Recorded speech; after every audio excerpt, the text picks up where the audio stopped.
महाकुंभ प्रयागराज में एक बार फिर से आस्था का महासैलाब उमड़ आया है। 12 जनवरी को माघी पूर्णिमा का अमृत स्नान है। ऐसे में लोग भारी तादाद में प्रयागराज पहुंच रहे हैं।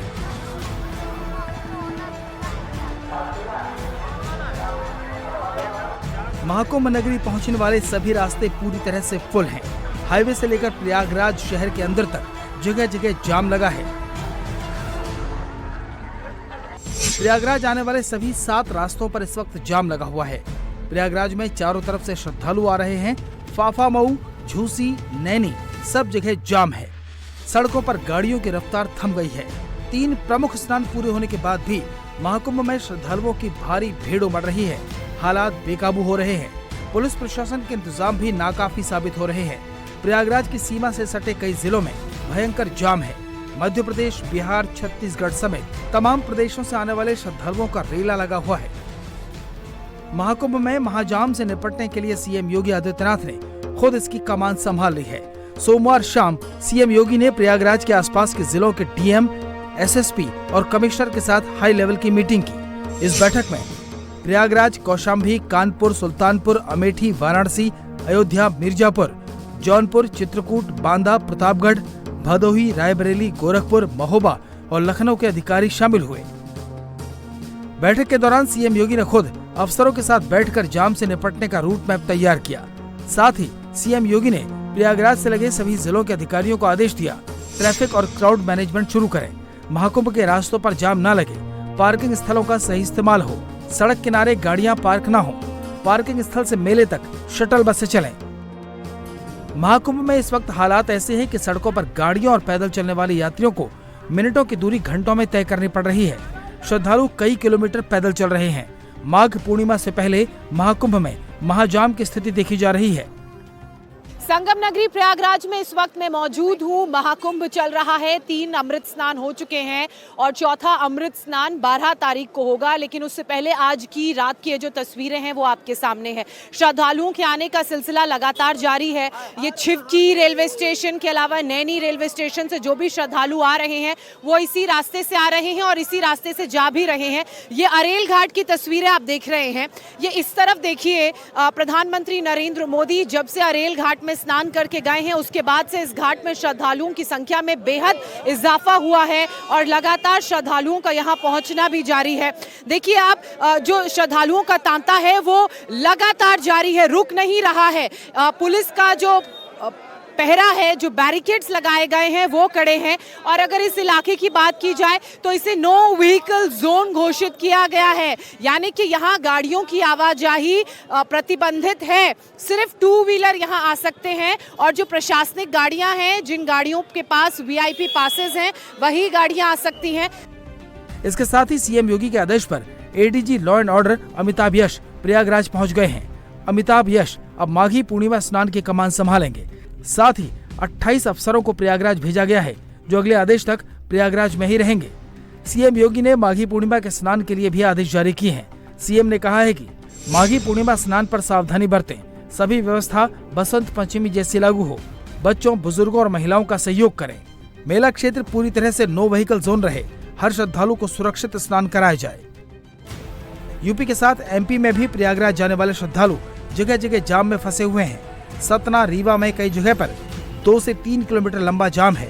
पुलिस और प्रशासन के अधिकारी जाम खुलवाने की कोशिश कर रहे हैं, लेकिन गाड़ियों का ट्रैफिक इतना ज्यादा है कि सभी रास्ते फुल हैं। प्रयागराज जाने वाले श्रद्धालुओं को किसी तरह की दिक्कत न हो, इसके लिए सीएम मोहन यादव भी एक्शन मोड में आ गए हैं। सोमवार शाम उन्होंने अधिकारियों के साथ बैठक की, साथ ही लोगों को हर सुविधा देने का आदेश दिया।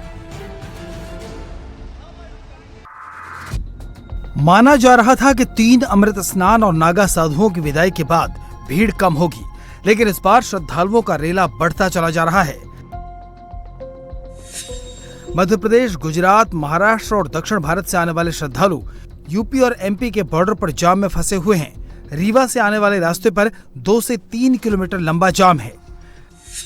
महाकुंभ के महाजाम में सिर्फ जो लोग प्रयागराज में हैं वही लोग रोड अरेस्टेड नहीं हैं, बल्कि प्रयागराज तक पहुंचने वाले सातों रास्तों में जो श्रद्धालु आस्था की डुबकी लगाने आ रहे हैं वो भी इसी तरीके से रोड अरेस्टेड दिखाई दे रहे हैं। जिस तरीके का दृश्य इंडिया टीवी आपको ये दिखा रहा है, इस वक्त इंडिया टीवी की टीम मौजूद है चाक घाट पर, जो उत्तर प्रदेश और मध्य प्रदेश की बॉर्डर है। यहीं से प्रयागराज जाया जाता है। सामने उत्तर प्रदेश का बोर्ड लगा हुआ है और ये तमाम जाम जो 2 से 3 किलोमीटर लंबा है वो जो है मनगवा के पास से ही लगना शुरू हो गया है। मेरे पीछे आपको जो है ये उत्तर प्रदेश की बॉर्डर है और इसके पीछे मध्य प्रदेश की बॉर्डर है, जहां पे कर्नाटक, केरल, महाराष्ट्र, गुजरात समेत तमाम जगह से जो श्रद्धालु हैं वो आ रहे हैं और लंबे जैम में इसी तरीके से फंसे हुए हैं। ये 2 से 3 किलोमीटर का कर्व आपको दिखाई देगा। वहां पर इसी तरीके से जो लोग हैं वो पूरी तरीके से रोड अरेस्ट है, अपनी गाड़ी में इसी तरीके से रहने के लिए मजबूर हैं। और यही वजह है कि मध्य प्रदेश के मुख्यमंत्री डॉक्टर मोहन यादव ने रीवा, सीधी, सतना, मैहर, मऊगंज के तमाम अधिकारियों की बैठक ली और ये निर्देश भी दिए कि तमाम श्रद्धालुओं को किसी तरीके से कोई कष्ट ना हो, परेशानी ना हो और तमाम जिलों में उनके रुकने की उचित समुचित व्यवस्था की जाए। देख सकते हैं 6 से 8 घंटे तक लोग यहाँ पर इस तरीके से रोड अरेस्टेड है, लेकिन उन्हें यहाँ पर तो कम से कम नहीं है कि क्रोध दिखाई दे रहा है। लंबा जाम लगा है। हाईवे पर भले ही लंबा जाम है, लेकिन श्रद्धालुओं को इससे फर्क नहीं पड़ रहा। वो महाकुंभ में जाने को बेताब हैं। गाड़ियाँ चल रही है धीरे धीरे। अच्छा, गाड़ियाँ चल रही है। कोई हमारे में उत्साह इतना है कि हमको पहुंचने की है, प्रयागराज पहुंचना है। पर मुझे कई लोग मिले कि वॉशरूम वगैरह की बहुत दिक्कत है। नहीं, कोई दिक्कत नहीं है, कोई दिक्कत नहीं है, पर अच्छा है। और नागपुर से। नागपुर से है। हाँ। कितना आपको वेट करना पड़ा? जाम कितना लंबा है? ज्यादा नहीं है, पर थोड़ा बहुत उतना तो भगवान के लिए अब सहना पड़ेगा ना अपने को। बस फिर भी महिलाओं को दिक्कत पानी की? नहीं, कोई बात की नहीं। कोई दिक्कत नहीं है। मोदी सरकार के इसमें कुछ लगेगा क्या? कल सुबह निकले थे। अच्छा, कितना वेट करना पड़ रहा है जाम में? अब तो 1 घंटा हुआ। इसी रोड पे जाम? इसी रोड पे और कोई प्रॉब्लम नहीं, कुछ प्रॉब्लम नहीं है। बाकी सब ठीक है व्यवस्था? बाकी सब ठीक है। पानी और वॉशरूम वगैरह मैम अगर कहीं भी हो तो सब नहीं, सब कुछ दिक्कत नहीं है, एवरीथिंग इज फाइन। अच्छा, ज्यादा तो थोड़ा सा रीवा में मिला अच्छा। और उसके बाद चाक घाट में ही है। कल से तो जबलपुर में था, सीहोर वगैरह। हाँ, वो नहीं, वो सब क्या कितनी देर तक रुकना पड़ रहा है?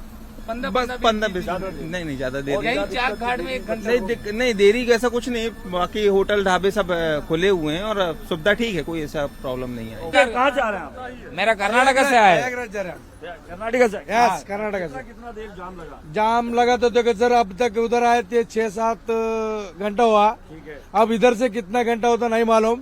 बहुत है, ये लंबा लगा ऐसी है। हर महादेव के लिए आया है। एमपी के रीवा बॉर्डर के चकघाट से प्रयागराज जाने के लिए यही अकेला रास्ता है। केरल, कर्नाटक, महाराष्ट्र, मध्य प्रदेश, गुजरात और छत्तीसगढ़ से आ रहे लोग इसी रास्ते से प्रयागराज आ रहे हैं। जाम खुलवाने के लिए आला अफसर खुद मौजूद हैं। श्रद्धालु हमारे क्षेत्र में रुके थे, वो चूंकि प्रयागराज में अत्यधिक भीड़ थी, ऐसी स्थिति में वो अपने यहाँ इस क्षेत्र से जितने वाहन जा रहे थे उन्हें प्रवेश नहीं देने के कारण अलग अलग स्थानों पर हमने वाहनों को रोका था और जितने भी श्रद्धालु थे उन्हें सारी सुविधाएं हमने मुहैया कराई थी।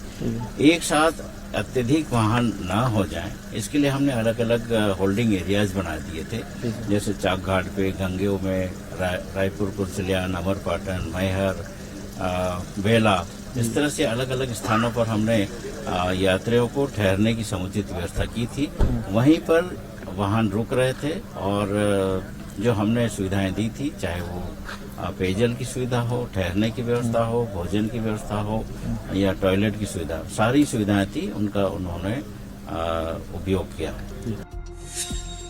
कटनी में भी गाड़ियों की कतार कई किलोमीटर तक है। लोग घंटों गाड़ियों के अंदर बंद हैं। जी, हम मात्र 5 से 10 मिनट के लिए रोकते हैं ताकि जो आगे जो हमारा रास्ता है वो क्लियर रहे और जो आगे टोल है, अमदरा टोल, वहां पर किसी प्रकार की जाम की स्थिति ना उत्पन्न हो, इसलिए एक गैप हमने टाइमिंग बनाई हुई है और उसके बाद हम छोड़ते हैं। जबकि कल के हालात क्या थे अगर हम बात करें? सलीमनाबाद, सीहोरा, जबलपुर से आते हुए और तीसरी कौन सी जगह?